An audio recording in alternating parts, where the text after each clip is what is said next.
Nice to meet you. He is a food professional here at Harman Connected Services. He'd be able to start talking to you about Great. OTA software.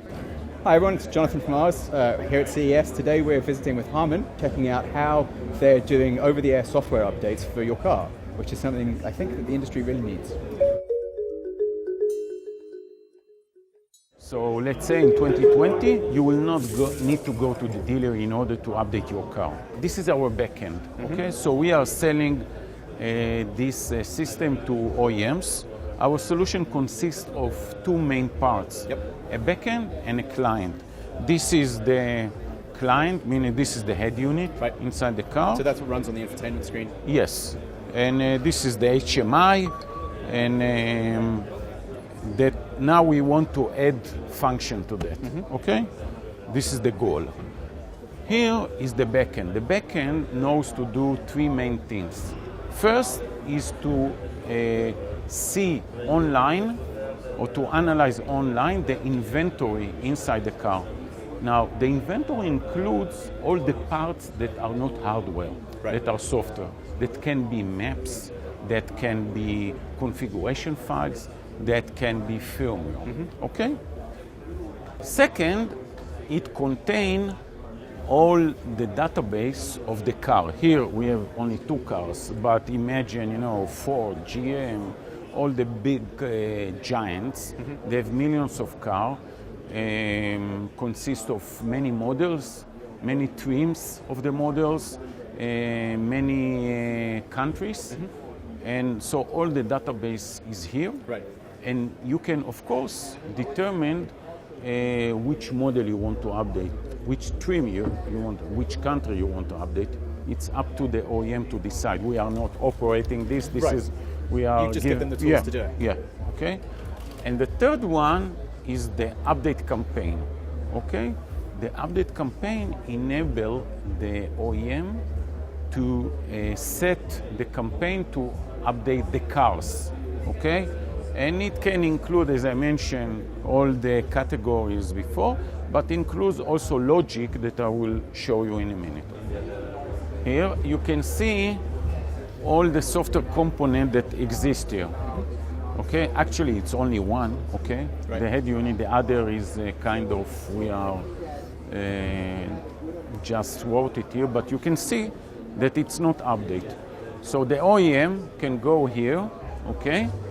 And perform a software update to this unit in order to reflect the new software version. Okay, so let's... And you could push that out across an entire fleet? Yeah, definitely. Okay. Now here you can set different parameters. There are critical elements, like if you want to force the user to perform the software update, like in case of a recall, okay? So you must update. Let's say the freedom for the customer is only to choose when to do that, either now, tomorrow, or day after tomorrow.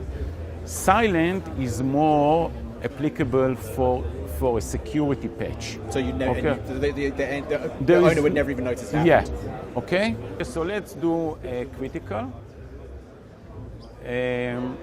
Now there are several unlimited retries, a lot of logic here. Also, you can set if you want to do it only on Wi-Fi or 3G, 4G, or you want to do it at 2 a.m., or you want to do it if the car is in parking or not. So all the logic is very flexible and enable each OEM to determine what will be the update strategy, okay? And now I will execute it, okay? The update campaign was successfully. Now, and here I will show you now there is a new update campaign.